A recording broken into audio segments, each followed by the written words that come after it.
makasamba po kami sa espiritu at sa katotohanan. Lahat ng mga bagay na hindi po makaka-glorify sa inyo, makaka-honor, amin po talagang itinatagubilin na ito po'y alisin sa amin pong mga buhay. Maraming salamat po. Ito po yung aming panalangin sa pangalan ng Panginoong Yesus. Amen and amen. Manitili po tayong nakatayo.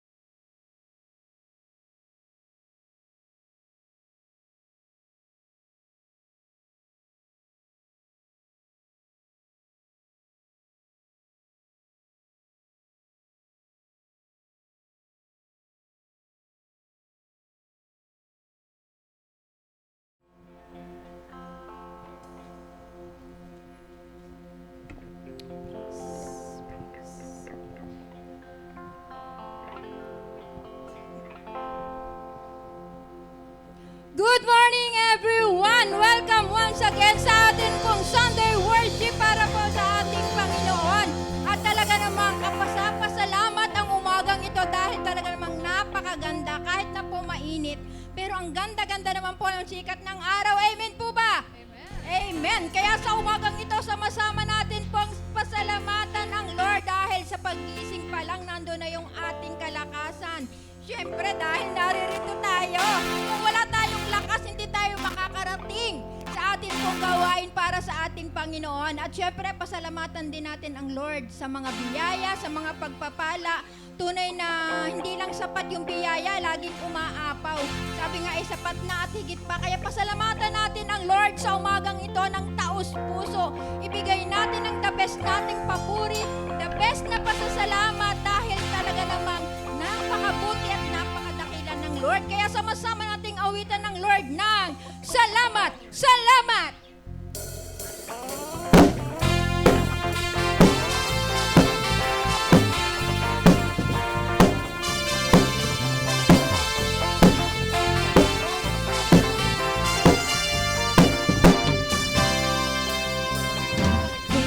Ating mamasdan ang kalawakan, hindi ko maunawaan ang iyong dahilan kung bakit ako'y pinili mo't inalagaan.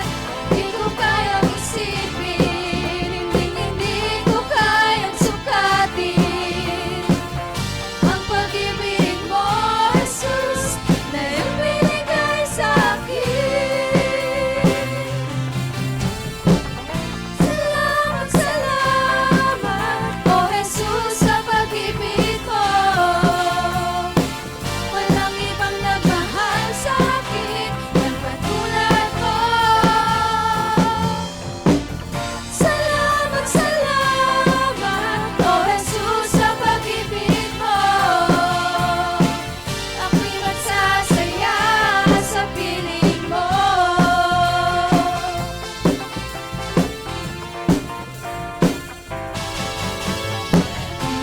May pagsubukan o kalimitan, ako ay may lalapitan. Ikaw, Jesus, ang aking sandigan, hindi mo ko pababayaan. Di ko kayang isipin, hindi ko kayang sukatin ang pag-ibig mo, Jesus, na iyong binigay sa akin. Salamat, salamat, oh Jesus, sa pag-ibig mo.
Pagkat naririyan ka palagi, di matitinag sa pagsubok.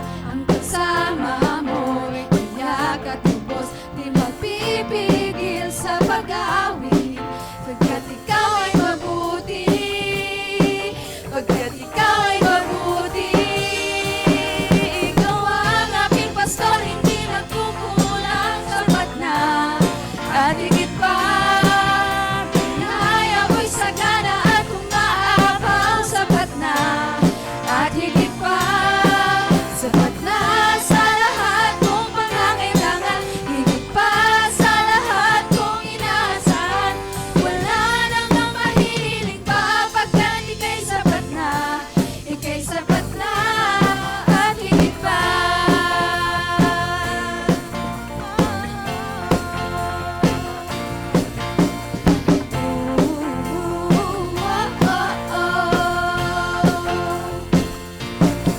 Di mangangamba sa kawalan, pagpapala mo'y laging daan. Di matatakot sa panganib, pagkat naririyan ka palagi.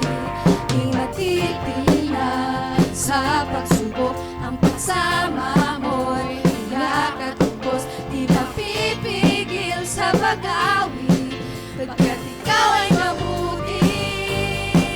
Oh, napakabuti. Ikaw ang aking pastor, hindi nagkukulang, sapat na at higit pa. Biyaya mo'y sagana at umaapaw, sapat na at higit pa. Sapat na sa lahat kong pangangailangan, higit pa sa lahat kong inaasahan. Wala nang ang mahiling pa, pagkat ika'y sapat na, ika'y sapat na.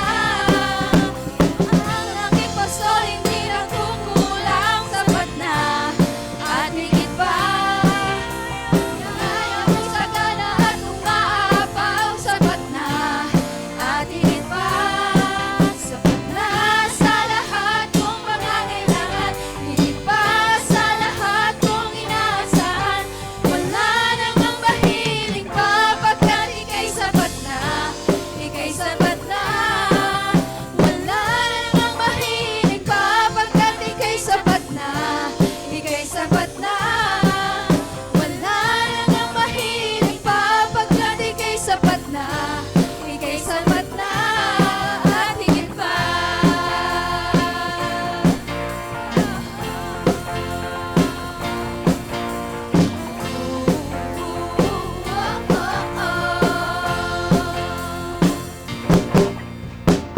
Amen! Ang Diyos ay laging sapat. Amen! Amen! Amen! Purihin po ang Panginoon. Pwede na po muna tayong makaupo.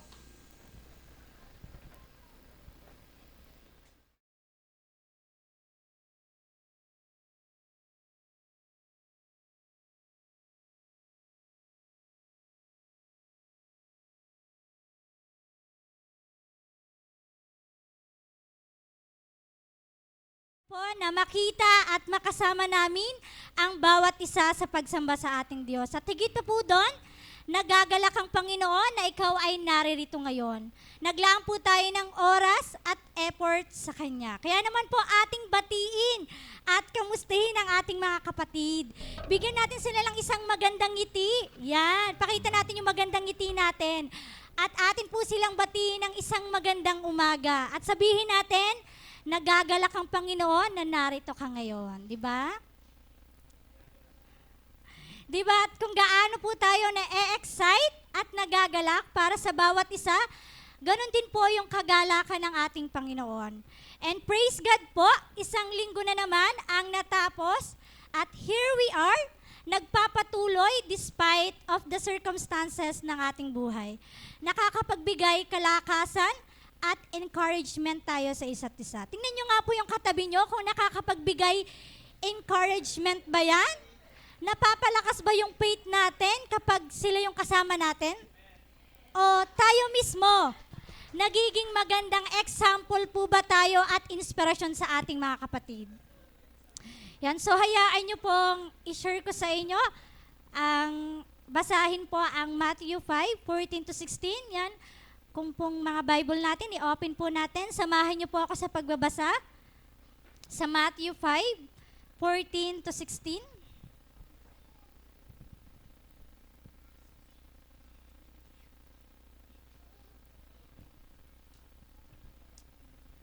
Jesus said in Matthew 5:14 to 16, "You are the light of the world. A city set on a hill cannot be hidden, nor do people light a lamp and put it under a basket, but on a stand, and it gives light to all in the house. In the same way, let your light shine before others, so that they may see your good works and give glory to your Father who is in heaven." So, dito po sa salita ng Panginoon, it's a reminder po sa atin na living the Christian life is more than just what we do here on Sundays.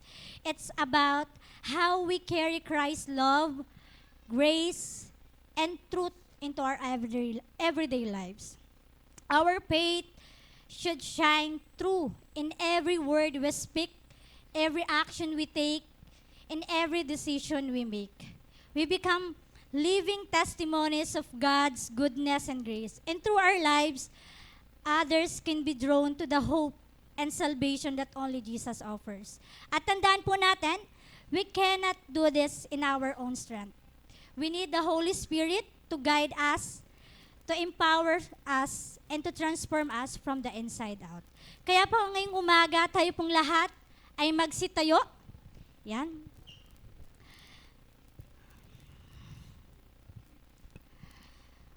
Today, as we worship, sandali nating ipikit ang ating mga mata. Sige po, encourage po sa atin na tayo po'y pumikit. Let's ask God to strengthen our commitment to live out our faith each day. May our worship not only honor Him here and now, but also empower us to be His light in the world. Let's lift our hearts and voices, giving God the glory He deserves, inviting Him to transform us more into the image of Christ. Tinatawagan ko po ang music team para muli tayong pangunahan sa pag-awit.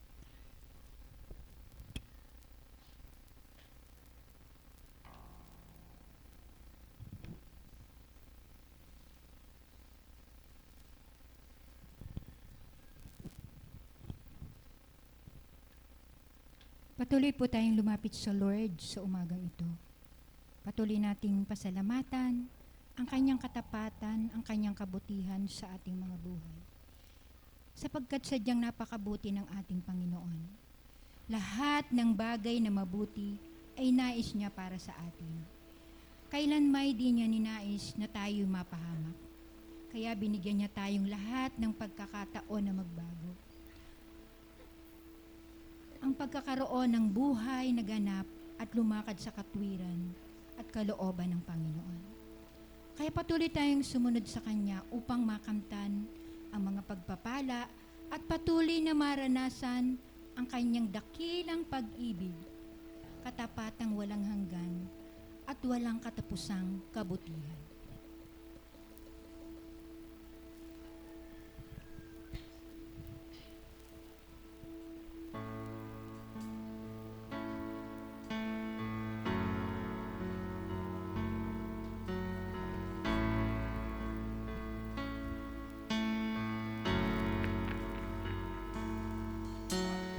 Ang kabutihan ng nais mo, ibinigay mong buhay ay ganap at husto. Sa landas ng pagbabago, katwiran mo ang lalakaran ko. Ang kabutihan ng nais mo, ibinigay mong buhay ay ganap at husto. Sa landas ng pagbabago, katwiran mo ang lalakaran ko.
Katapatan mo'y walang hanggan, ang kabutihan mo'y magpakailanman.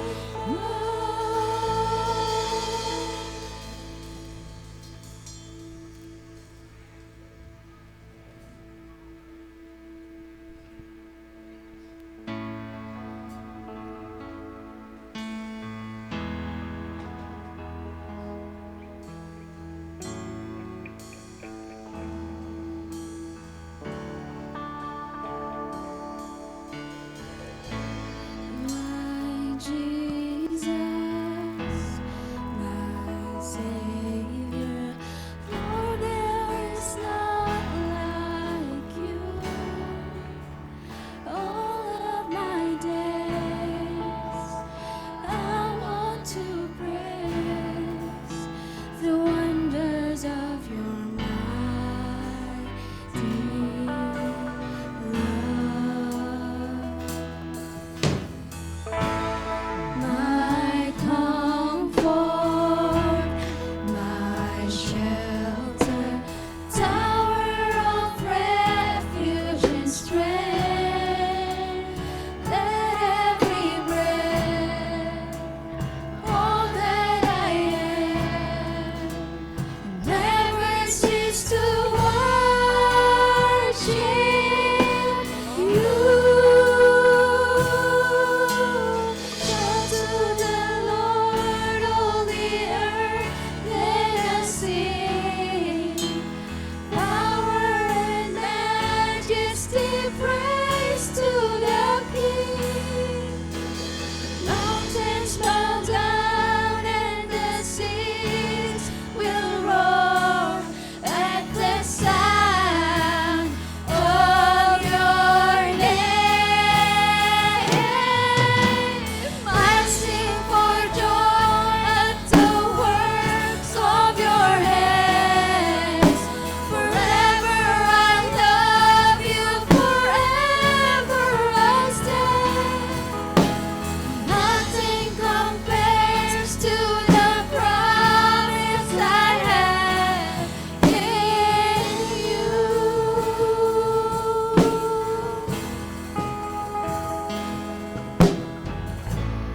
My Jesus, my Savior, Lord, there is none like you.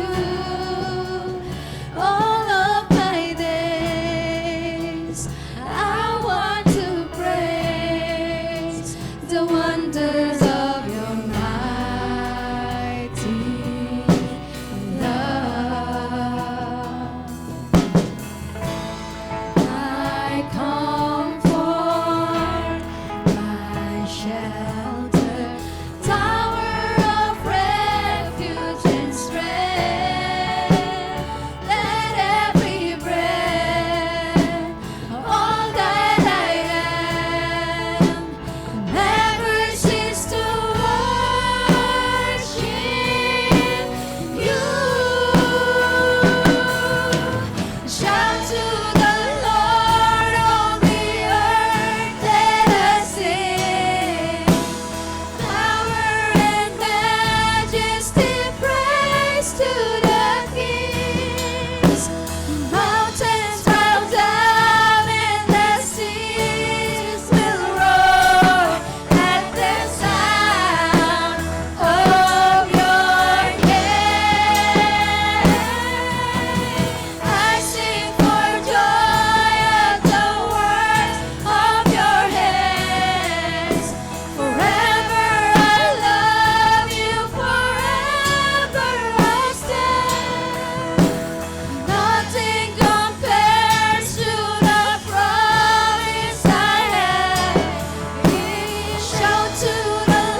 Yes, Lord, hallelujah. Tunay, Panginoon, nothing compares to your promise to us, Panginoon. Sapagkat sadyang walang katulad ang iyong katapatan, sadyang walang katulad ang iyong mga pangako. Tunay na kahanga-hanga, Panginoon. Sapagkat ikaw lamang po, Lord, ang nangako na talagang di napapako, Panginoon. Tunay na walang makapapantay sa lahat ng ginawa mo po sa amin. Dahil ikaw po ang aming kanlungan, ikaw po ang umaaliw sa amin sa oras ng aming mga kalungkutan. At ikaw po ang pinagmumula ng aming kalakasan, Panginoon, at kagalakan. Ya Lord, wala po kaming maikukumpara sa iyo, Panginoon, sapagkat tanging ikaw lamang po, Panginoon, ang aming Diyos na di nagbabago mula pa noong una hanggang ngayon, Panginoon. Ya Lord, sa bawat araw ng aming buhay, patuloy naming isisigaw ang aming papuri, ang aming pasasalamat para sa iyo. Purihin ka po, Lord, sa umagang ito, sa pangalan ni Jesus. Amen and Amen. Purihin po ang Panginoon. Pwede na po tayong makaupo.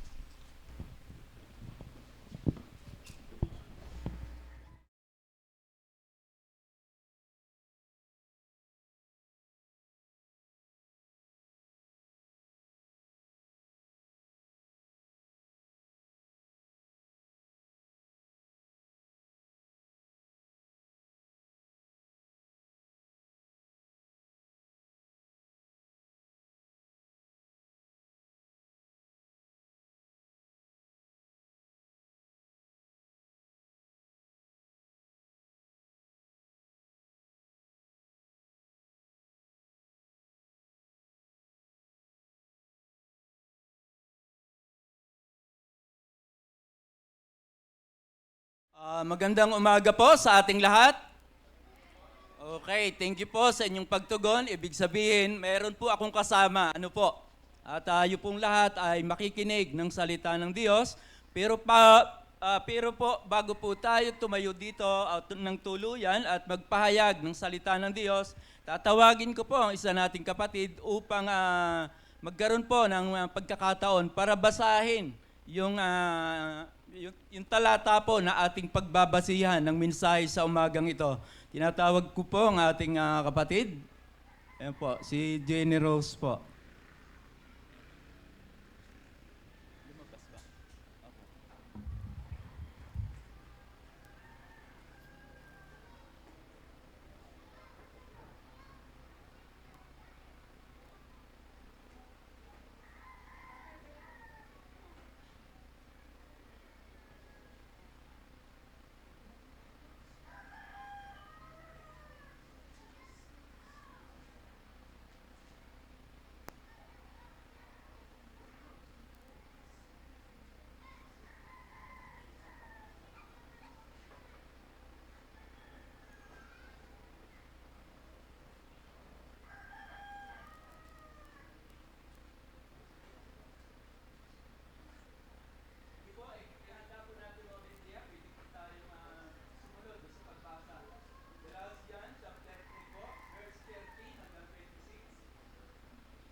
Sa Galatia 3:13-26, tinubos tayo ni Kristo mula sa sumpa ng kautusan nang siya isinumpa para sa atin.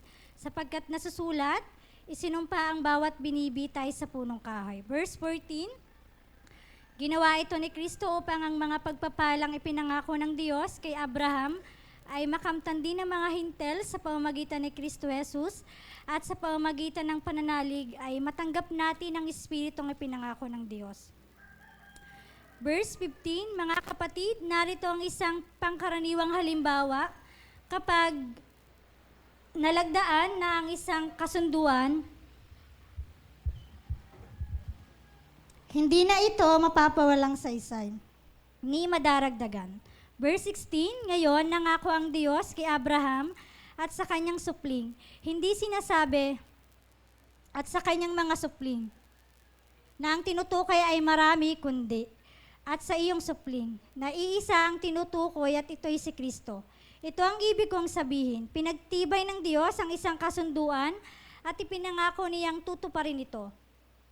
Ang kasunduang iyon at ang mga pangako ng Diyos ay hindi mapapawalang saysay ng kautusan na dumating pagkaraan ng 430 taon.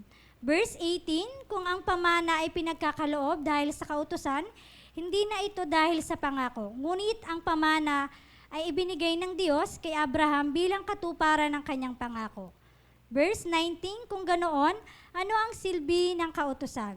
Idinagdag ito upang maipakita kung ano ang paglabag at may bisa ito hanggang sa dumating ang anak na pinangakuan. Binigay ang kautusan sa pamamagitan ng mga anghel sa tulong ng isang tagapamagitan. Verse 20, kapag may tagapamagitan, nangangahulugang higit sa isang panig ang gumagawa ng kasunduan, subalit ang Diyos ay iisa. Verse 21, ang ibig bang sabihin nito ay salungat ang kautusan sa pangako ng Diyos? Hinding-hindi. Kung ang kautosang ibinigay ay nakakapagbigay buhay, ang tao ay magiging matuwid sa paningin ng Diyos sa pamamagitan ng pagsunod niya sa kautusan. Verse 22, ngunit ayon sa kasulatan, ang lahat ng tao ay alipin ng kasalanan. Kaya't ipinangako ng Diyos ay matatanggap sa pamamagitan. Ngunit ayon sa kasulatan, ang lahat ng tayo ay alipin ng kasalanan. Kaya't ang ipinangako ng Diyos ay matatanggap sa pamamagitan ng pananalig kay Jesucristo na ibinibigay sa lahat ng sumasampalataya. Verse 23, bago dumating ang panahon ng pananampalataya, tayo nakakulong sa kautusan hanggang sa ang pananampalatayang ito'y kay Kristo ay mahayag. Verse 24, kaya't ang kautusan ang naging taga-disiplina natin hanggang sa dumating si Kristo upang tayo maituring na matuwid sa pamamagitan ng pananampalataya. Ngayong dumating na ang panahon ng pananampalataya, wala na tayo sa ilalim ng taga-disiplina. Verse 26, dahil sa inyong pakikipag-isa kay Kristo Jesus, kayong lahat ay mga anak ng Diyos sa pamamagitan ng pananampalataya.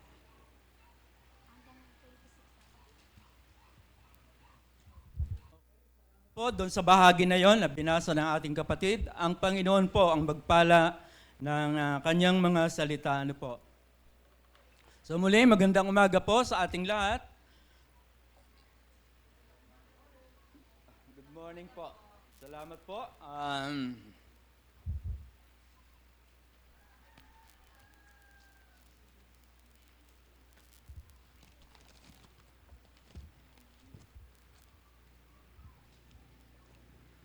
So, sa umagang ito po, ang ating pag-aaralan ay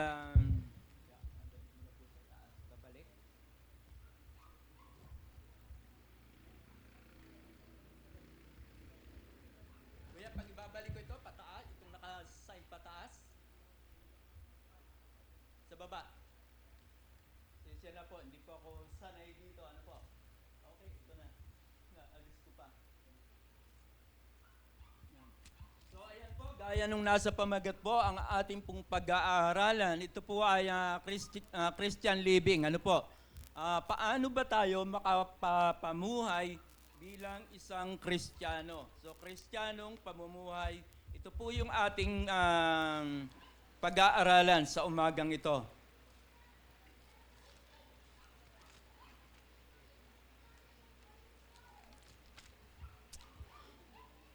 At dito po sa ating pag-aaral, ating pong titingnan kung paano ba tayo ay, ating pag-isipan, ano po, kung paano ba natin makikita sa ating buhay, kung paano tayo mamumuhay bilang isang Kristiyano. So ang kalimitan po dito sa ating pag-aaral, ito po yung patungkol sa batas. Batas po kasi yung ginamit dito sa kapagsalin dito, pero ang gamitin po natin ay kautusan, ano po. So ayun, yun po ang parang akmang gamitin doon sa word na batas. Ano po?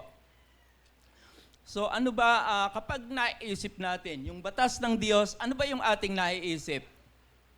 Ano po? Pero bago po yun, sandali muna po tayong yumuko, tayo ay manalangin. Ipagtiwala po natin sa Panginoon yung kabuuan ng ating gawain. Ano po?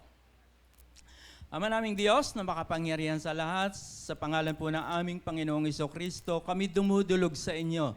At kami po ay narito ngayon upang mag-aral ng inyong salita. Ako po sa katotohanan, ako po'y mahina, walang kakayanan. Ngunit salamat, kayo yung aking kalakasan upang maibahagi sa umagang ito ang nais mong ipabatid. Ihatid sa amin, O Panginoon, sa aming pag-aaral, O God.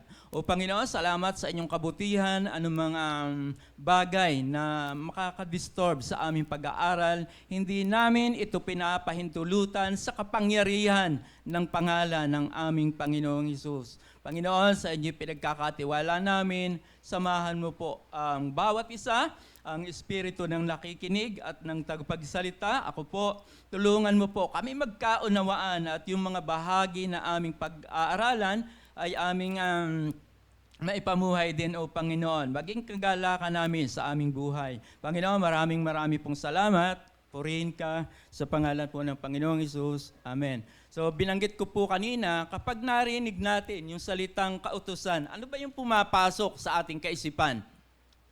Marahil, ano po yung maiisip natin? Ano bang ibig sabihin ng utos ng Diyos? Ano po, marahil kung yan po ang ating itatanong, or marahil may katanungan tayo, saan ba galing ang kautusan ng Diyos? So makikita po natin ang kautusan ng Diyos ay ibinigay sa iba't ibang kapamaraanan. Ano po? Kung matatandaan natin sa Lumang Tipan, ibinigay ang kautusan through Moses. Ano po? Kay Moises. Ibinigay po siya doon sa Mount Sinai. Ano po? Ito po yung kung saan doon ipinakita yung nagpakita kasi ang Panginoon sa isang naglalagablab na na punong kahoy o yung burning yun po doon sa isang punong kahoy, ano po. At doon sa bahagi na yon, ibinigay ng Diyos ang kautusan kay Moses at ito po ay nakasulat sa tapyas ng bato. Ano po? Doon po nakasulat. At ito po ang nilalaman nito ay ang 10 utos. Yun po yun. So mamaya po makikita natin bakit po natin tinitingnan ang mga bahaging ito. Ang totoo po, mahaba itong pag-aaral patungkol dito. Ngunit sisikapin po natin sa maikling oras lang, ito po ay ating matapos. So ano po yung nilalaman ng kautusan? So atin pong binabanggit at hinahanap, ano ba yung nilalaman ng kautusan na ibinigay ng Diyos? Kung makita po natin, ito ay yung 10 utos na ibinigay ng Diyos. Ano po yung nakapaloob sa 10 utos? Siguro babanggit po tayo ng ilan, yung mga pangunahin po doon. Ano po, lahat ito ay utos ng Diyos at ito ay banal. Ano po? Una sabi doon ay huwag kayong gagawa ng anumang, ito pala muna. So, ang sabi doon ay ako lamang ang inyong iibigin at paglilingkuran. Wala nang iba. Ano po? Ayun ang sabi ng Diyos sa mga tao, sa mga Israelita nung panahon na yon. So, tandaan po natin, ang kautosang ito ibinigay ng Diyos sa mga Israelita at ito po ay, ito nga po yung ating binabanggit. Ano po?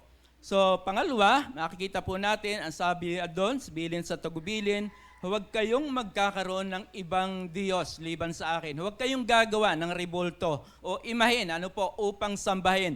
Tandaan po natin ang pag-bow down doon sa mga image, ito po ay act of worship. Ano po? Para ka na rin sumamba. Ano po? Doon. Kaya yun po ay hindi pinapayagan ng Diyos na ating gagawin. At pangatlo, makikita po natin, ang sabi doon, so ito po ay ating pinaikli na lang. Ano po?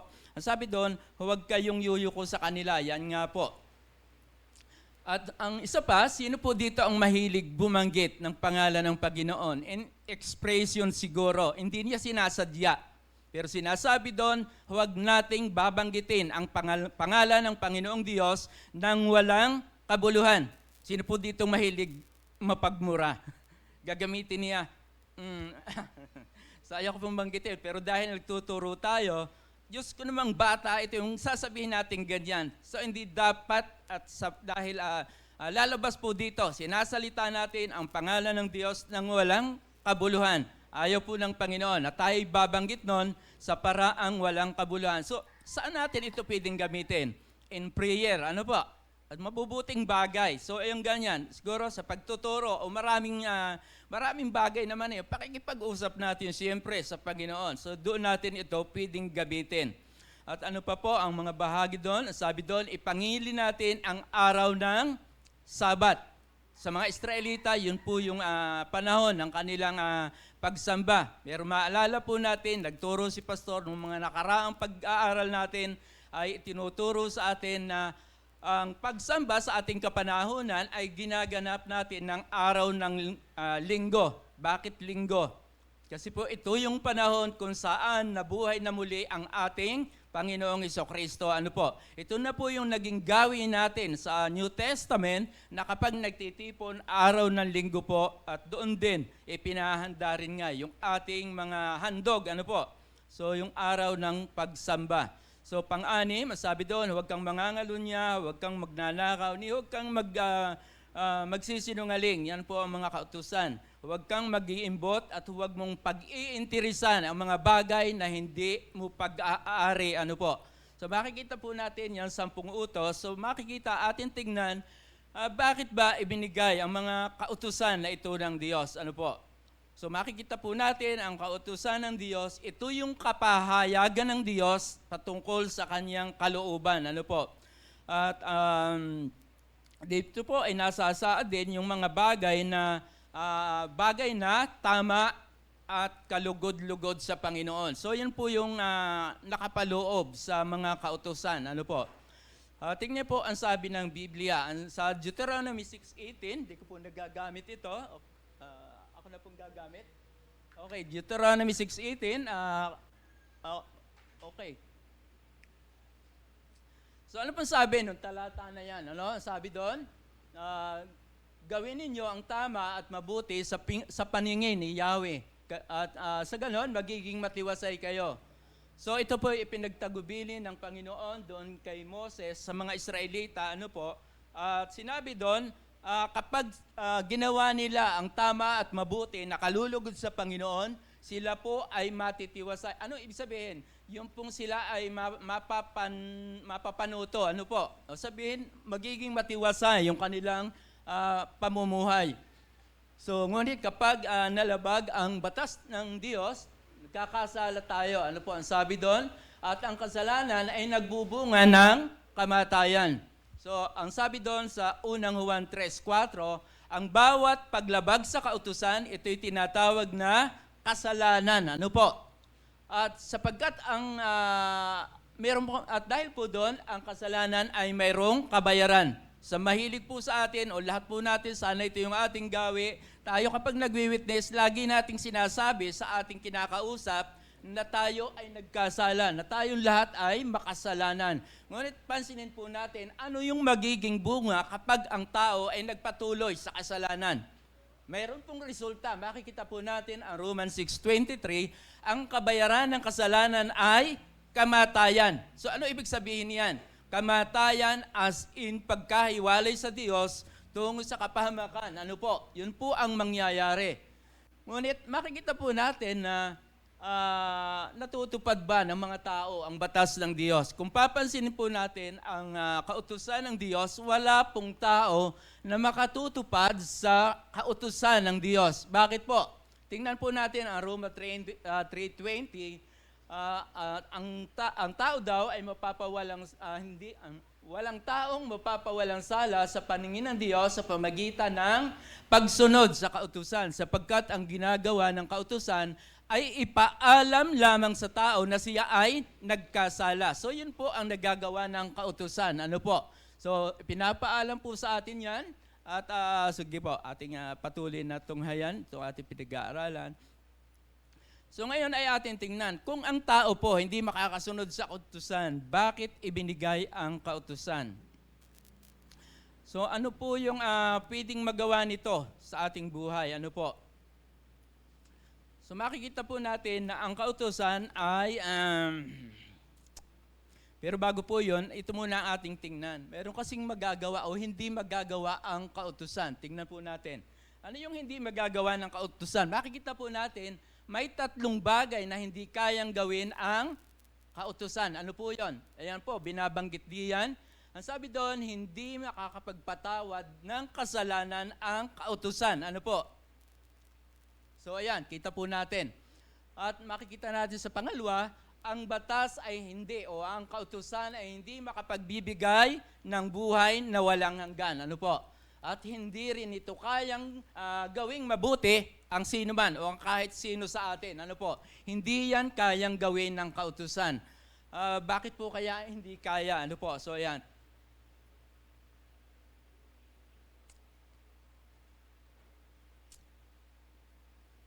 So kung hindi kayang gawin ng kautusan na ang tao'y mapatawad, ano po, ngayon naman, kasi sinasabi po ng Diyos na ang kanyang kautusan, ito ay banal, ano po, banal ang kautusan ng Diyos at ito ay mabuti. Dito po pinapakita sa atin kung ano nga yung tama at yung mali. So ngayon ay ating tinitingnan ang tingnan naman natin, ano ba yung magagawa ng kautusan? Ano po? Kung ang kautusan ay hindi makapagligtas sa tao, hindi rin mapapabuti ang mga tao, ano naman po yung pwedeng magawa nito sa mga tao? So may tatlong bagay din po na kayang gawin ng kautusan sa mga tao. Ano po? So ito po yun. So ipinakikita ng kautusan sa mga tao kung ano ang kasalanan. So yun po yung unang magagawa ng kautusan, ang ipakita sa tao na siya ay makasalanan. At pangalawa na kayang gawin ng kautusan, ang kautusan po kasi ay mayroong kahatulan, ano po, na binabanggit diyan. Kapag ang tao nagkasala, mayroon pong nakalaang kahatulan. At pangatlo po, ipinakikita ng kautusan ipinakikita ng kautusan sa mga tao na kailangan nila ng tagapagligtas. Ano po? So ayan.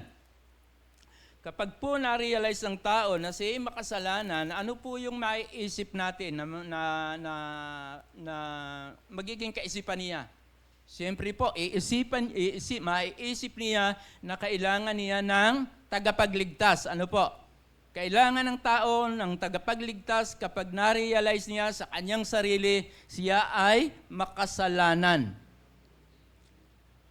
So, next slide po.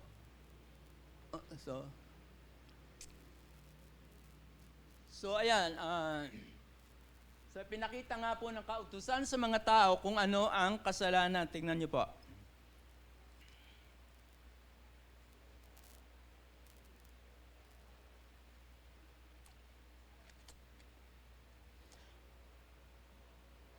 Ngayon ay tingnan natin yung magagawa pa rin ng kautusan. Ano po? Sa lumang tipan at doon sa kapanahonan natin, parang ito ay nagkakatulad. Ano po? Yung magagawa ng kautusan. So ang kautusan po, ito ayan nga, nabanggit natin, ito ay nagpapakita kung ano ang nagpapakita sa atin kung ano ang kasalanan.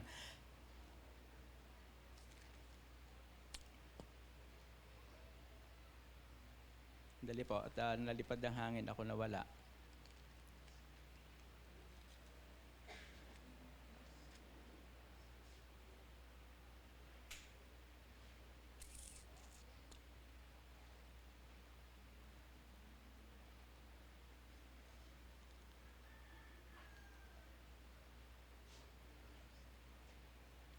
So ano ba, ngayon tingnan po natin, ano ba yung layunin ng kautusan? Ano po? May layunin ang kautusan kung bakit ito ibinigay. Makikita po natin ang layunin ng kautusan ay upang mailapit tayo kay Kristo, upang maging matuwid sa paningin ng Panginoon. Sa pamagitan po ito ng ating pananalig sa Kanya. So bahagi po ito nung binasa kanina, Galatians 3:24. So makikita po ang dahilan kaya ibinigay ang ating Panginoong Jesucristo ay upang mailapit tayo sa Kanya sa pamagitan ng ating pananalig sa ating Panginoong Jesucristo. So yun nga po, nakita natin sa kautusan na tayo po ay nailalapit kay Kristo sa pamagitan ng ating Panginoong Jesucristo. So ano ba yung, tingnan po natin at ating pag-isipan, ano ba yung ginawa ni Kristo para sa atin? So tinubos tayo ni Kristo. So ayan po, tinubos tayo ni Kristo. nagkaka-lockdown po yung aking ginagawa. Ano po. So ayan, atin sundan na lang po itong mga bahagi na ito. So makikita po natin na walang, kuya, pabalik nga ng kaunti, doon sa Ezekiel. Kita po natin na yung kabayaran ng kasalanan kanina, ano po, kamatayan. Sabi nga ng Ezekiel 18:20, ang kaluluwang nagkasala ay, ano pong mangyayari sa kanya? Siya ay mamamatay. So nakita po natin yon kanina, ano? So,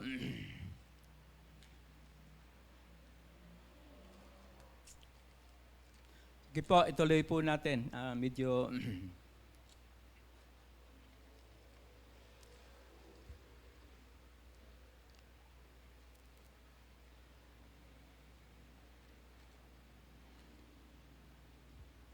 Sige, tuloy-tuloy na lang po mula dun sa ating... So ito po, dito na nga lang po tayo. Ano? So ito po kasi, sabi ko nga sa inyo, mahaba po yung ating nagawa doon sa PowerPoints. Pero ngayon ay tingnan muna natin po. Doon sa Old Testament, makikita po natin na ang kautusan ay ibinigay. At ibinigay din kung paano ang tao ay mapapatawad sa kanyang kasalanan. Makikita po natin doon na kapag ang isang tao ay nagkasala, sa lumang tipan, makikita po natin, siya ay nangangailangan ng handog na susunugin. So ang handog na susunugin ay kailangan ito ay yung walang kapintasan. Hindi po pwedeng bulag. Ano po? Yan po yun sa lumang tipan. Hindi rin pwedeng pilay, yung ihahandog sa Panginoon. Ngunit ang mga handog bang ito, kung ating tatanungin, ito ba'y nakakapag-alis o nakakapagpatawad ng kasalanan? Makikita po natin na ito po ay hindi nakakapagpatawad malibang isipin. Ganito po niya, ihahandog dapat yung kanyang handog na susunugin. Kailangan ang kanyang paningin, ang kanyang puso, ang kanyang pag-iisip ay looking forward doon po sa darating na tagapagligtas. Sino po yung tagapagligtas na darating? Na hinihintay sa kapanahunan na yon. Yan po, nangangailangan ng paghandog. So tandaan po natin, yung tupang inihandog diyan ay sumisimbolo sa ating Panginoong Hesukristo para mapatawad sa kasalanan ang isang tao. Ano po? So yon. At yun nga, samantalang sinananalangin ang paghingi ng kapatawaran, looking forward po ang kanyang paningin, ang kanyang pag-iisip, yung kanyang kalooban sa darating na tagapagligtas, ang ating Panginoong Hesukristo. Ano po? So, ano ba yung nagagawa ng batas para sa taong ito? Ito po yun. Yan, maganda po. Sundan nyo na lang po at tutuloy-tuloy ko lang.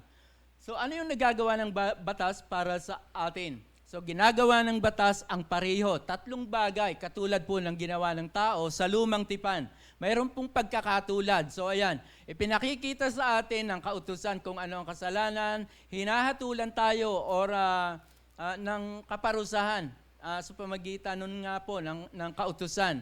At pangatlo, ipinakikita sa atin ng batas na kailangan natin si Kristo bilang ating tagapagligtas. O ayan, nabanggit ko na kanina, ang dahilan kaya si Kristo ay binigay sa atin ay upang tayo ay maging makatuwiran sa pamagitan ng pananampalataya. Ano po? Tuloy lang po, ating hindi diretso na.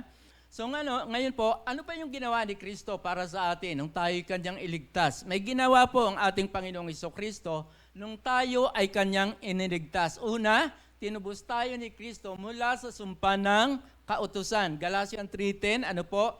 Sapagkat sinasabi doon, sumpain ang hindi sumusunod sa nasusulat sa aklat ng kautusan. Nakita po natin na kapag ang isang tao ay nangahawak sa kautusan upang sundin, para sa kanyang kaligtasan, babagsak po siya. Hindi po niya kayang sundin ng totohanan ang batas, ang kautusan ng Diyos. Ano po? Kasi sabi nga ng Galacia, ano po sabi doon?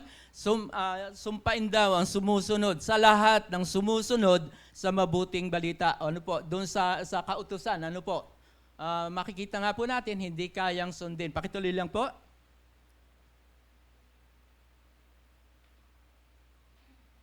Tuloy lang po, hindi ako marunong gumamit. So ano naman yung ginawa ni Kristo para sa atin nung tayo ay kanyang iligtas? So yun nga po, bahagi pa rin po yun si Kristo ay bumalik upang manirahan sa atin. So makikita natin, hindi tayo pinabayaan ng Panginoon. Hindi natin kayang sundin ang kautusan ng Diyos, kaya siya ay gumawa ng kapamaraanan. Siya po ay nagbalik. Nagbalik, not in physical, ano po? In spirit, ano po? Siya ay nagbalik sa atin upang isagawa yung mga bagay na hinihingi ng kautusan. Hindi natin ito kaya sa kanyang sarili. Kaya sinasabi ng Panginoon, gagawin ko ito para sa iyo. So makikita po natin sa lumang tipan, under tayo ng law, ng batas ng kautusan. Ano po? At sa bagong tipan, dumating ng ating Panginoong Hesukristo, under tayo ng biyaya ng ating Panginoong Hesukristo. Ano po? Magagampanan natin dahil sa kaloob ng Panginoon na biyaya. Ibinigay ang ating Panginoong Hesukristo sa atin upang tayo ay mapawalang sala at maging righteous sa kanyang paningin. Ito po yung hinihingi kasi sa atin ng batas. Ang tayo ay maging ganap sa ating buhay, sa ating pamumuhay. Sige po, pakituloy lang. So ngayon naman ay paano natin ipamumuhay ang buhay Kristiyano? May payo po ang Galatians 2:20. Ang sabi doon, kaya hindi na ako nabubuhay ngayon, kundi si Kristo na ang nabubuhay sa akin, at ang buhay ko ngayon sa katawan ay ikinabubuhay ko sa pamamagitan ng pananampalataya sa anak ng Diyos na nagmahal sa akin at naghandog ng kanyang sarili para sa akin. Ano po? So ayan po, inihandog na ng Panginoon ang kanyang buhay sa akin, sa atin lahat, kaya tayo ay makagaganap ng mga bagay na nagagawin, na gustong gawin ng Panginoon. Ang pagganap po nito, hindi sa ating sariling kakayanan, kundi sa paggawa po ng ating Panginoong Hesukristo. Makikita po natin sa 1 Corinthians 1:30, sa Kanya nagmula ang buhay na taglay natin, at dahil sa pakikipagkaisa natin kay Kristo, na siyang ginawang karunungan natin sa pamamagitan din niya, ay itinuring tayong matuwid, ginawang banal at iniligtas ng Panginoon. Napakaganda po ng ginawa ng ating Panginoong Hesukristo. Hindi natin kaya ang isinasaad upang sundin natin ang kautusan. Ginawa na po niya ang mga bagay na magiging daan upang tayo maging matuwid. Ano po? At pinapaging banal, iniligtas tayo ng Panginoon. Sige po, pakituloy lang. So, malapit na po tayong matapos sa bahagi na ito. Pero bago po tayo sa bahagi na ito, ngayon ay pumunta na tayo dun sa topic natin. Ano po? So, maikli lang po natin itong gagawin. So, makikita po natin paano ba tayo makakapamuhay sa ating Kristiyanong pamumuhay. So, ito po, hindi na po kasi na ituloy-tuloy yan. At sabi ko nga, napakahaba na. So, pinaputol ko na doon sa aking nagpatulong po kasi ako doon sa aking anak para gawin yung PowerPoints. Ano po? So ngayon ay punta tayo doon talaga sa pinaka-topic po natin. Nakita na po natin kung ano ang kasalanan at kung paano tayo inalis po mula sa sumpa ng kasalanan. Ngayon naman ay pag-aaralan natin how to live a Christian life. Paano ba tayo makapamumuhay ng isang Kristiyanong pamumuhay? Ano po? Tingnan po ang sabi ni Apostol Pablo. Na ito po yung kanyang sinabi, ano po? Paano tayo dapat mamuhay bilang Kristiyano? Ito po ang sabi niya. On Galatians 2:20, ito po yung susing talata dito sa bahagi na ito. How to live a Christian life. Ano po? Itong kasabi niya sa Galatians 2:20, namatay na akong kasama ni Kristo doon sa krus at hindi na ako ang nabubuhay, kundi si Kristo ang nabubuhay sa akin. At habang ako'y nabubuhay ako sa pananalig sa anak ng Diyos na umibig sa akin at nagbigay ng kanyang buhay para sa akin. Galatians 2:20. Ito po yung susing talata na sinasabi ko. Ano po? So itong talatang ito, ating ipapangkat ito. Itong Galatians 2:20. Kuya, pahanap nga ng Galatians 2:20. Pakilagay dito. Galatians 2:20, hihimayin po natin ito at atin itong ipapangkat sa tatlo. Ano po? Tatlong bahagi. Doon sa unang pangkat, A, B, C, ano po? So ating ipapangkat ng tatlo, yung talata na yon. Ang sabi doon ay, Ipinako na ako na kasama ni Kristo doon sa krus. Ano pong ibig sabihin nito? Ang katotohanan po na ito na ipinako na tayo kasama ni Kristo, ito po ang basihan nito ay, yun po, ibig sabihin, nagtagumpay na tayo laban sa ating kaaway, sa ating pamumuhay.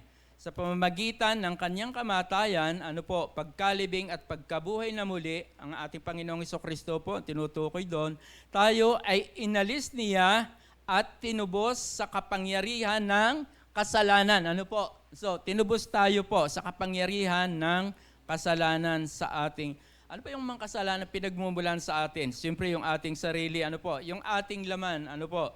Yung sanlibutan, may bahagi po, napakalaki ng bahagi ng sanlibutan sa pagkakasala ng tao. Sino pa po? Si Satan, ano? So yan po ang mga nagdudulot, nagbibigay ng kasalanan sa tao.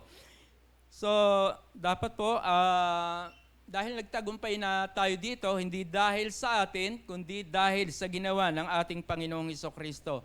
Kaya yan po dapat ang ating paninindigan. Ano po? Nagtagumpay na tayo laban sa gawa ng sanlibutan, ng laman ng ating sarili, even kay Satan. Ano po? At yan po yung ating dapat panindigan nga at panghawakan. So, ang pananampalataya po ay ito yung ating, ito dapat yung ating standing nga upang tayo ay maging tunay sa ating pamumuhay. Ano po? So, ang pananampalataya po ay tiyak sa ating mga buhay bilang mga Kristiyano. So, ang sabi doon, panindigan po natin ito at magiging totoo tayo sa ating buhay. So, isa pa pong talata, ano po, na doon sa pangkat B, ang sabi doon, di ba, ang sabi doon sa una, namatay na akong kasama ni Kristo doon sa krus. Ano po? Ngayon ay, hindi na ako ang nabubuhay sa aking sarili, kundi si Kristo ang nabubuhay sa akin. So, ang Diyos po ay may malawak na plano sa ating mga buhay. Ano ba yung plano niya? Ano po? Nakita po natin na ipinako tayo na kasama ni Kristo. Paano ba isalarawan ito? Sabi doon ni Apostol Pablo, ipinako na siyang kasama ni Kristo at kung sa pangalawa, hindi na ako ang nabubuhay sa aking sarili, kundi si Kristo ang nabubuhay sa akin. Ano po? So makikita po natin na ipinako tayo kasama ni Kristo upang wakasan ang lumang pagkatao.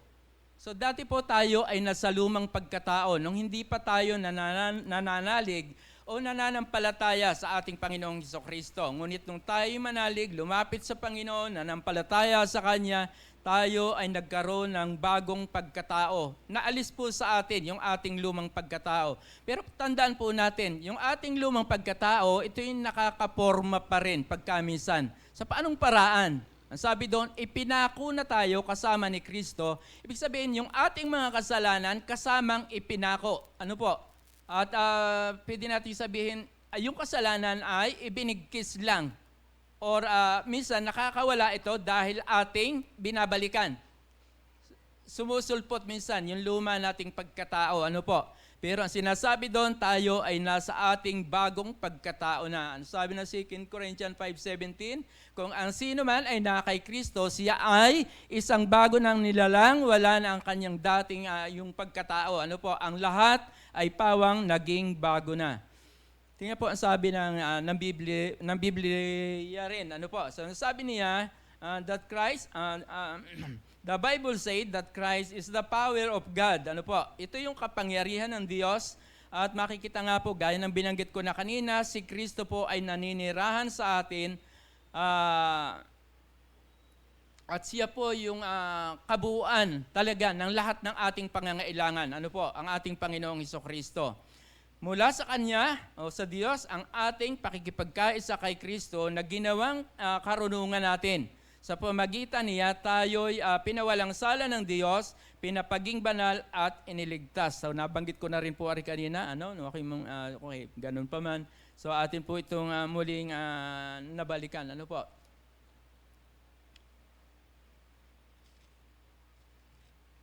Sinsya na po, nadadala pala ito ng hangin, so bumabalik ako sa dati.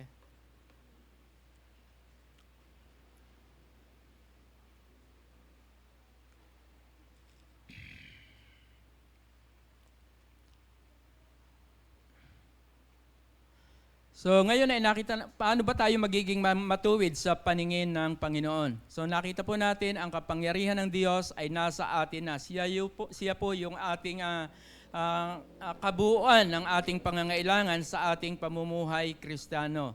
Kaya sabi doon ang unang Korinto 1:30 o 1 Corinthians 1:30, kaya ang ating pakikipagkaisa kay Kristo ay ginawang karunungan natin. Ano po? Yun po ang pagkasabi doon. Sa pamagitan niya, tayo pinawalang sala. So napakaganda po ng ginawa ng Panginoon. Dahil sa kanyang ginawa, tayo pinawalang sala, pinaging banal at iniligtas. So ngayon naman ay ating titingnan paano ba tayo magiging matuwid sa paningin ng Panginoon. So ang kasagutan po dito ay laging yung sinasabi ni Apostol Pablo, Christ is in me. Ano po? Si Kristo ay nasa akin. So ayan. So, kung tatanungin natin ay paano ba ako magiging ganap sa paningin ng Panginoon? So, paano ako magiging banal? So, makikita po natin, ang sabi doon, laging ang kasagutan ay ang Panginoon ay nasa akin. Siya ang aking kabanalan. So, paano ko naman mapapagtagumpayan ang tukso? Talaga ang tukso po, ito ay napakahirap minsan iwasan. Sabi nga ito ay dapat laging hinaharap natin. Pero hindi natin ito kaya sa ganang ating sarili sapagkat ang kailangan lagi nating angkinin ang ating Panginoong Hesukristo ay nasa atin. Kapag ang tukso ay tumatawag sa atin o tinutukso tayo ng bagay upang tayo'y magkasala, lagi nating sabihin, ipaalala natin sa ating sarili, si Kristo ay nasa akin. Dapat laging kaisipan natin na si Kristo, siya yung nagtagumpay para sa atin. Ano po? So, paano natin mapapagtagumpayan? So, ganito po yung hinihingi ng kautusan. Ano po? Laging ang ating isagot, Christ in me. Ano po? Siya po yung nag-iisa lamang na makagagawa ng kalooban ng Diyos. Philippians 4:13, ano po, ang sabi doon, sige po, pwede nating dalhin ito doon sa bahaging katapusan na. Philippians 4:13, ano po, sige po, tingnan po natin yung Philippians 4:13. So nakita na po natin, tayo'y magiging mga matagumpay lang sa ating pamumuhay, ibig sa pagsunod sa kautusan sa pamamagitan ng ating Panginoong Hesukristo. Hindi natin ito kaya sa ganang ating sarili. Siya lamang po ang nag-iisang makagagawa ang ating Panginoong Hesukristo. Ano po? Kaya ito yung laging sinasabi ni Apostol Pablo. Makikita po natin sa Colosas, sa Philippians pala ito. Ano po? So Philippians. Ang lahat ng ito ay magagawa ko dahil sa lakas na kaloob sa akin ni Kristo. So lagi pong binabanggit niya na kapag ang kasalanan malapit sa kanya, hindi po niya kaya, lagi niya sinasabi, magagawa ko ito dahil sa lakas na kaloob ni Kristo. Ano po? Ano? So ayun yung pangalawa na ating pangkat na talata. Ito na po yung pantatlo doon sa bahagi ng ating binasa. At ang sabi doon, at habang nabubuhay ako sa laman, nabubuhay ako sa pananalig, sa pananampalataya sa anak ng Diyos na umibig sa akin at nagbigay ng kanyang buhay sa akin. So pinag-uusapan po natin itong buhay Kristiyano. Kung pag-iisipan natin, ano pa talaga ito? Ano pa itong buhay Kristiyano? So ito ba yung paggawa ng ating the best? Kung totoosin, ano po? O yung paggawa ng mga bagay sa pamagitan ng ating sariling lakas? Makikita po natin na hindi po sa pamamagitan ng lahat ng ating katuwiran na ito, hindi po dahil sa ating lakas o dahil sa ating mga nalalaman. Ano po? Ito po ay magaganap lang natin, gaya na sinasabi, sa pamamagitan ng tulong ni Kristo para sa atin. Para po tayo ay makapamuhay ng isang Kristiyanong pamumuhay, ay makikita po natin na hindi rin natin kaya ito. So sa kanyang kabuuan po, makikita po natin ang Kristiyanong pamumuhay ay si Kristo. Ano po? Siya po yung buhay. Yung buhay niya, ano po? Gaya ng laging sinasabi ni Apostol Pablo na na para sa kanya ang mabuhay ay si Kristo. Ano ba yung ibig sabihin nun? Sinasabi lang niya sa kanyang sarili na si Kristo ang kanyang buhay. Ano po? So ayan. Ngayon ay paano tayo mamumuhay? Ito na po yung payo sa atin at talagang hamon para sa atin. Paano tayo mamumuhay ng Kristiyanong pamumuhay? Ang kasagutan, ganito po natin gawin. Kailangan nating mamuhay sa pananalig or by faith. Ano po? Ibig sabihin nito, magtiwala tayo sa Kanya, kay Kristo, para lamang sa ating pamumuhay, para isabuhay yung Kanyang buhay. Hindi na po yung buhay natin, kundi yung buhay ng ating Panginoong Jesucristo.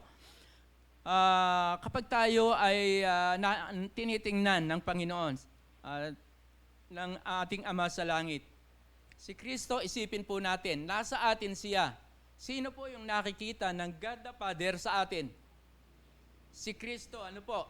Dapat yun ang makita sa atin na si Kristo nga ay nabubuhay sa atin. Ano po?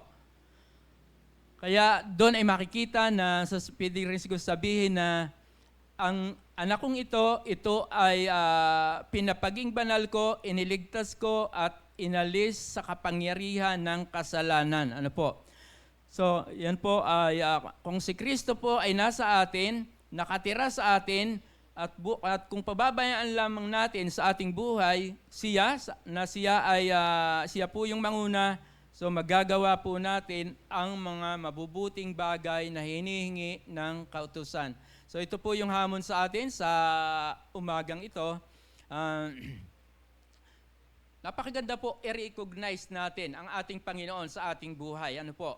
Lagi nating sabihin sa ating buhay, sa ating sarili, sa bawat pagising pa lang natin sa umaga, ano yung magandang bigkasin natin? Christ lives in me. Si Kristo ay nabubuhay sa akin. Kung lagi po nating paalahanan ang ating sarili, anong mangyayari? Siyempre, lagi po tayong magagalak sa ating Panginoon. Ano po? Kung si ating laging kakausapin, sasabihin natin sa Kanya, Panginoon, mahal na mahal kita. So ayan, naaabot po natin ang puso ng Panginoon kapag ito po ay ating nagiging gawi sa ating pamumuhay. Kaya nga po, lagi po nating sabihin nga natin sa ating sarili, Christ lives in me. Si Kristo, sige po, yan. Sa Tagalog, si Kristo ang nabubuhay sa akin. Ano po? Ayan, so ayan. Yan po, si Kristo sa ating lahat na tumanggap sa Panginoon, si Kristo po ay buhay na Kristo na nananahan sa ating mga puso. Kaya lahat tayo makapagsasabi, kung ikaw ay tumanggap na sa Panginoon bilang iyong Panginoon at tagapagligtas, lahat tayo makapagsasabi, Christ lives in me. Ang Panginoon ay nabubuhay sa akin. Ano po? Si Kristo ay nabubuhay sa akin. Gaya ng laging sinasabi ni Pablo, ni Apostol Pablo, yun nga po sa Philippians 4:13, magagawa ko ang lahat ng bagay dahil si Kristo po ay nasa ating buhay. Ano po? So ano po yung na-discover natin sa ating pag-aaral? So nakita po natin sa ating pag-aaral kung ano ang kasalanan. Ano po? Nakita natin doon. At nakita po natin din kung ano ang solusyon sa kasalanan. Mayroon pong ginawa o binigay po ng Diyos Ama ang ating Panginoong Jesucristo bilang ating Panginoon at tagapagligtas. So dahil doon, nung tanggapin natin siya na po ang Kristo na nananahan sa ating mga buhay. So yun lamang po at tayo po ay manalangin. Sige po, tayo ay yumuko, manalangin po tayo. Ama naming Diyos na makapangyarihan sa lahat, purihin ka o Panginoon sa umaga na ito. Salamat sa inyong kabutihan, sa inyong katapatan. Salamat sa inyong salita na aming napag-aralan sa umagang ito. Nais po namin o Panginoon na gumawa po kayo sa aming mga buhay. Hindi po namin kayang gawin ang mga bagay na isinasabi mo po na aming gagawin. Ngunit salamat o Panginoon, kayo naninirahan sa amin. Dahil doon, ay magagawa namin ang lahat ng bagay. Gaya ang sinasabi ni Apostol Pablo, magagawa ko ang lahat ng bagay dahil sa kaloob na lakas ni Kristo. Kaya salamat po Panginoon sa umagang ito, sa inyong salita. Pagpalain mo po ito at maging kasiglahan, kalakasang espiritual po namin. bawat isa. Salamat po and purihin ka, Ama, sa pangalan po ng Panginoong Hesus. Amen. O sa Kanya po ang kapurihan ngayon at magpakailanman. Amen po.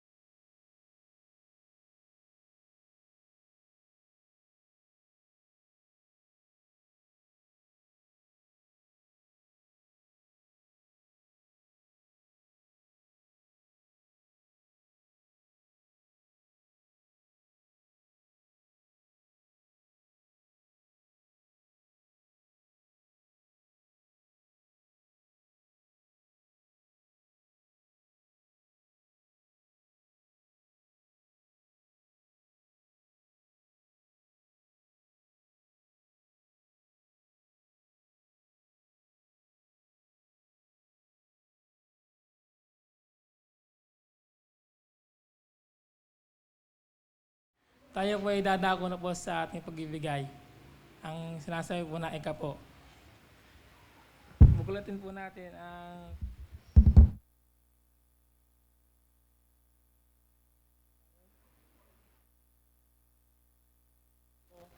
sa is 38, verse 38 po.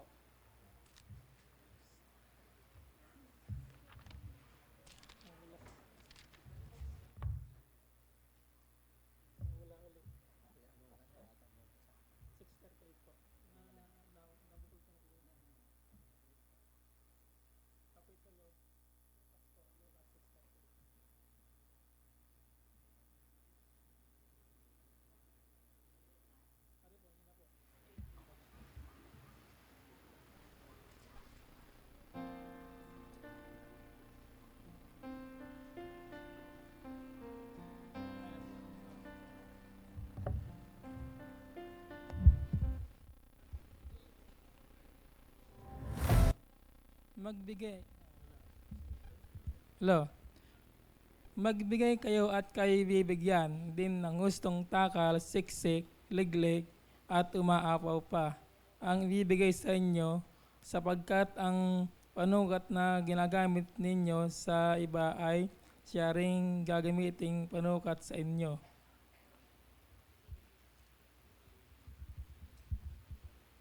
Mga kapatid, tayo po ay manalangin.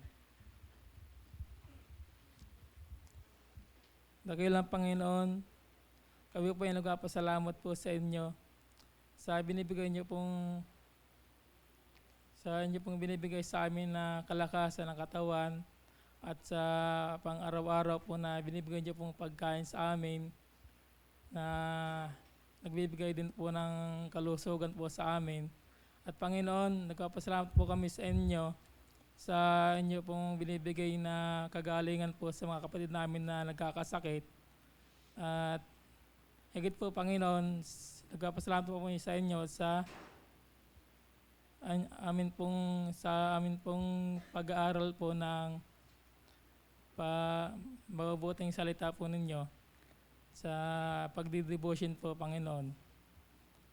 In Jesus' name, Amen po.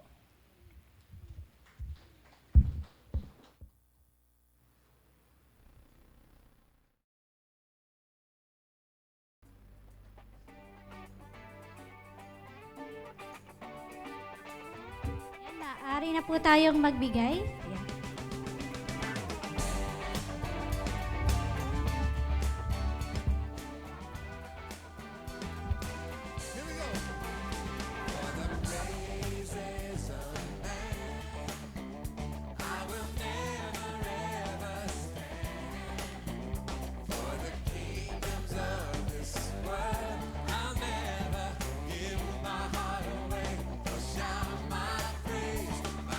Allegiance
your grace.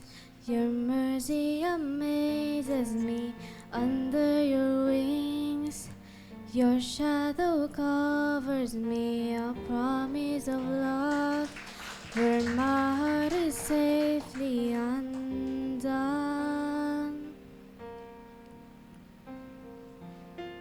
Speak to me, Lord, your servant is listening.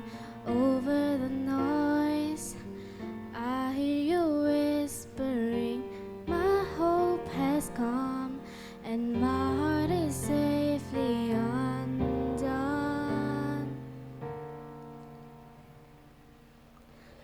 I found my fortress in you, and my soul is anchored with you. My resting place is in your name, forever safe. Speak to me, Lord, your servant is listening. Over the noise, I hear you whispering, my hope has come, and my heart is safely undone.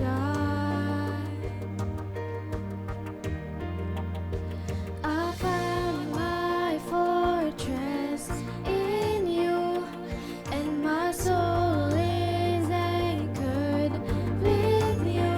My resting place is in your name. I found my fortress in you, and my soul is anchored with you. My resting place is in your name, forever safe, forever safe, forever safe,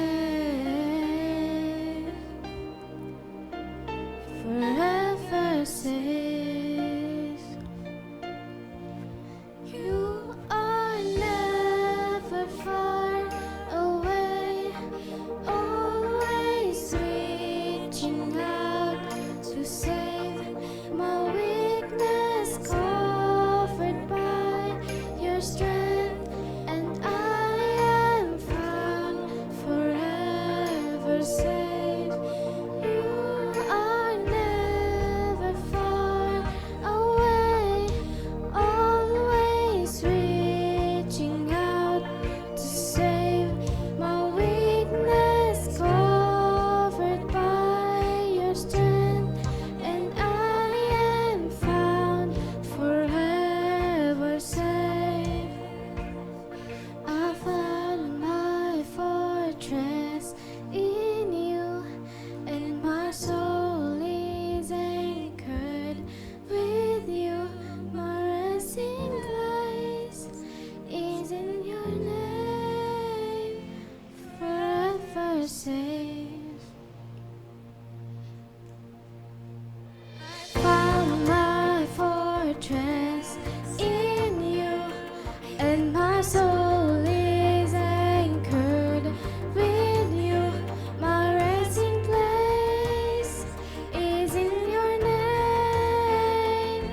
I found my fortress in you, and my soul is anchored with you.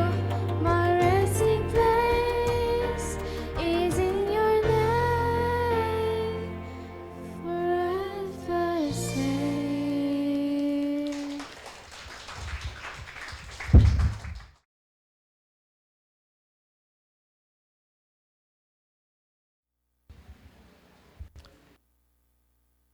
Tayo po ay tumayo po lahat at tayo po ay magwawakas po sa panalangin. Tayo po ay mag-pray. Pray po tayo. Aming Ama, nagpapasalamat po kami sa iyong kabutihan. Salamat, Panginoon, sa iyong kapangyarihan, Panginoon Diyos. Thank you, Lord, for bringing us once again, Lord, in this worship. Pagpalain niyo po, Panginoon, ng bawat isa. Ito po aming dalangin sa pangalan ng Ama, ng Anak, at ng Santong Espiritu. Magsabi po tayo ng Amen.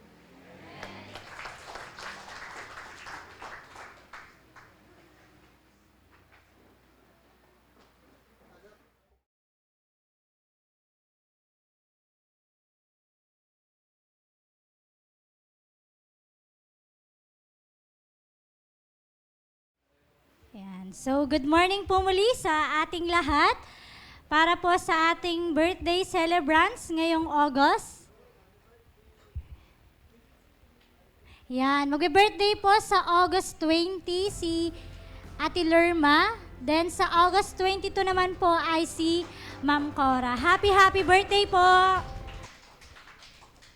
At para po sa patuloy na activities ng church, yan, patuloy pa rin po ang ating prayer meetings every Tuesday, 4:30 p.m. Dito po yun sa Tipas. Ganun din po, prayer meeting every Wednesday, 4:30 p.m. din po. Dito naman po yan sa St. Vincent, Phase 2, Bantilan. And pag Thursday po sa Sitio Calabasahan, same time din po, 4:30 p.m. At patuloy pa rin po ang ating online prayer fellowship. Friday po yon, 7 p.m. Messenger group po yon. Sinasend po yung link doon po sa GC. Yan, at patuloy pa rin po ang ating youth service. Yan, at patuloy pa rin po ang aming pag-i-invite, pag-i-encourage po sa ating mga kabataan, especially din dun sa ating mga leaders. Yan, so wag po natin kalimutan na i-send po at i-invite po yung ating mga handle. At yun po, salamat po sa Lord sa araw na ito, sa natapos na kanyang gawain. Yan, palakpakan naman po natin ng Lord. At maaari na po tayong pumunta sa ating mga small groups. Thank you po.